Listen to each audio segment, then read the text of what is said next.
Mental game অথবা sledging এর অংশ যাই বলুন না কেন, সাইফ হাসান জাওয়াদ আবরারের প্রায় গা ঘেঁষে বলটা থ্রো করেছেন। মনস্তাত্ত্বিক লড়াইয়ে কিছুটা চাপেই ফেলে দিয়েছিলেন তাকে। এবার দেখার পালা জাওয়াদ কিভাবে তাতে রেসপন্ড করেন। সাইফ ইচ্ছা করেই কিছুটা লুজ বল করেছিলেন কিনা কে জানে, তাতে প্রলুব্ধ হয়ে জাওয়াদ সপাটে ব্যাট চালিয়েছেন, সোজা ফিল্ডারের হাতে ক্যাচ দিয়ে আউট হয়েছেন। সঙ্গে সঙ্গে সাইফের উল্লাসটাও দেখার মতো। আবরারকে তিনি তাতিয়েই দিয়েছিলেন, অথচ এই ঘটনার আগে পুরোটা সময় জুড়েই বেশ দেখে শুনে খেলছিলেন ডানহাতি ব্যাটার। রান তাড়ায় দলকে রেখেছিলেন রাইট ট্র্যাকে।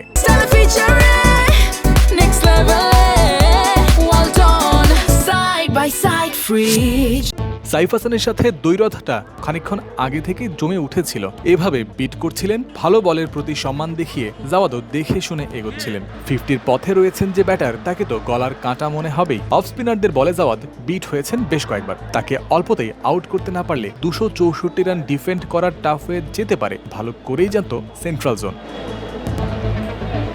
জাওয়াদও রক সলিড, সিচুয়েশন বুঝে রান চেজ করার কাজটা করছিলেন ঠিকঠাক। একে একে যেন বিরক্তি বাড়িয়ে চলছিলেন মাহিদুল অঙ্কনদের।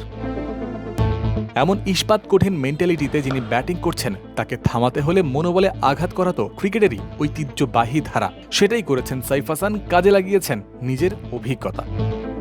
জাওয়াদকে আউট করায় স্বস্তি এসেছিল সেন্ট্রাল জোনের মধ্যে, তবে তা আর বেশিক্ষণ না। এরপর ম্যাচের পুরো কন্ট্রোল নিয়ে নিয়েছেন আফিফ হোসেন এবং মোহাম্মদ মিথুন।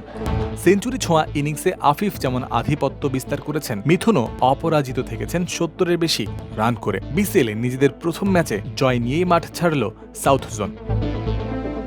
আর এই ম্যাচ জয়ের নায়ক আফিফ হোসেন ধ্রুব। মোহাম্মদ মিথুন কিংবা জাওয়াদ আবরারদের ইনিংসের মূল্য এই রান তাড়াই কিন্তু মোটেই কম নয়।